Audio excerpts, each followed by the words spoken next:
Good morning or afternoon or evening. Now it's Suzie from 𝐥𝐸ZY, not Claire today. And today it's a very, very special month. It's Claire's birthday. Now Claire does like to have a birthday every quarter. However, the month of March we dedicate to Claire.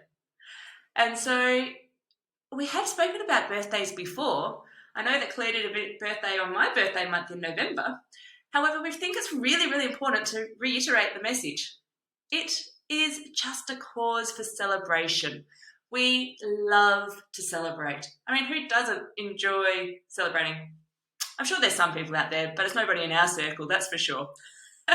In any case, and it's in the clinic, we send out an email to everybody whose birthday is coming up to let them know that we've just got a little gift for them to say, come on in, you get some money off your consult fee.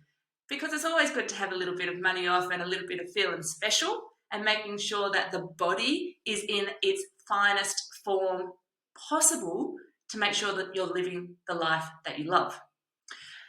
Now, I'm sure you've heard of it, but the 5 love languages. If you haven't heard of it, Google it and work out what type you are. So the 5 love languages, it's basically you've got 1, acts of service. So doing something for your loved one or your friend or your client. 2, quality time. Actually spending time without all the phone, mobile distractions, computer, TV, child, whatever it is. Sometimes the childs don't like being called its, but hey. Yeah, without those distractions so that you're actually getting that one-on-one, looking in each other's eyes and really feeling into each other or doing stuff with them. 3, presents. That is typically what you do for a birthday. So you normally get inundated with presents as a way of a gift, as to make you feel loved and special. 4 is words of affirmation. So telling your loved one, your client, your friends, how much you love and adore them. What about them do you really love? What about their character? And the 5th one is physical touch. So there's so many ways you can take this, but actually giving a massage to your friend, even a handshake, a hug for our clients when they come in the door. So from Claire's birthday experience, she did get inundated with presents. We had a nice little pile of them taken for her when I took her out for breakfast with CJ. So there was two things. Quality time. Although you do have CJ, so it is a little bit of a distraction, but hey, we do what we can do. Gifts. Now, for an act of service. Basically, the act of service for me was on Thursday night when she was able to watch the Carlton beat the leading premiers of the D's, the Melbourne Demons, in the footy. While she was sitting down and watching that TV show, I made sure to look after CJ so that she could have an uninterrupted viewing of the game, which is something that we both love to do. So that was my act of service to her. Emotional touch, well, I think I failed on that one. I think I do need to give her a massage or something later in order to make her feel loved up from that perspective. And what else is it? Words of affirmation. I wrote her a love letter, as I do for a birthday, to make sure I'm covering off that base as well.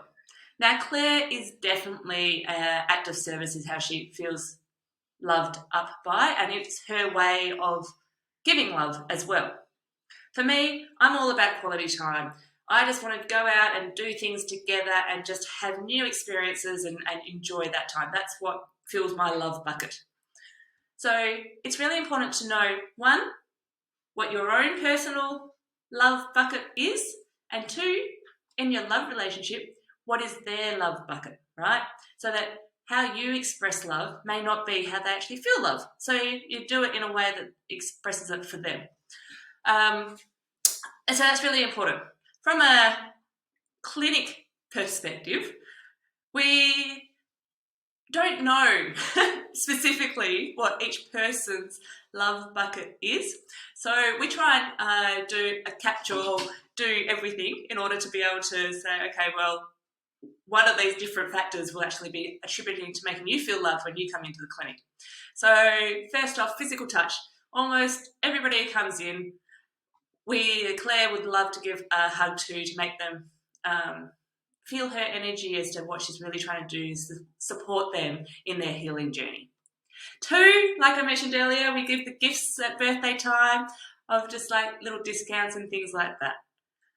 3, quality time. So that's something that's very different with our clinic, is that we spend the time with the client to actually understand their specific story as to why they've got to the issue that they have today. And it's actually a big amount of time. So I don't know if you've ever experienced being in a practitioner clinic where there's like 5 people on the tables and the practitioner is going from one table to the next, to the next, to the next, and you get like 2 minutes of time from each of them. This is a bit of a different experience. It's focused, one-on-one time, really getting to know you and your specific story. Acts of service. The clinic in itself as to what we're doing is our act of service in this regard. And what have I missed? Emotional touch, acts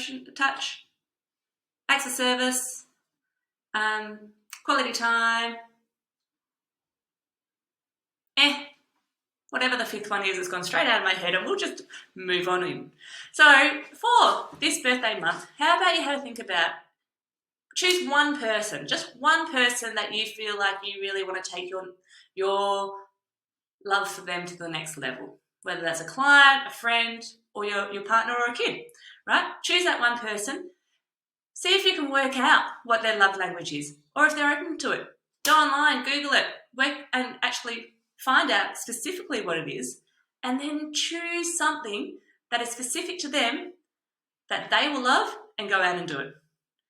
It's all about the love during birthday months, okay? Have a great day. See you later.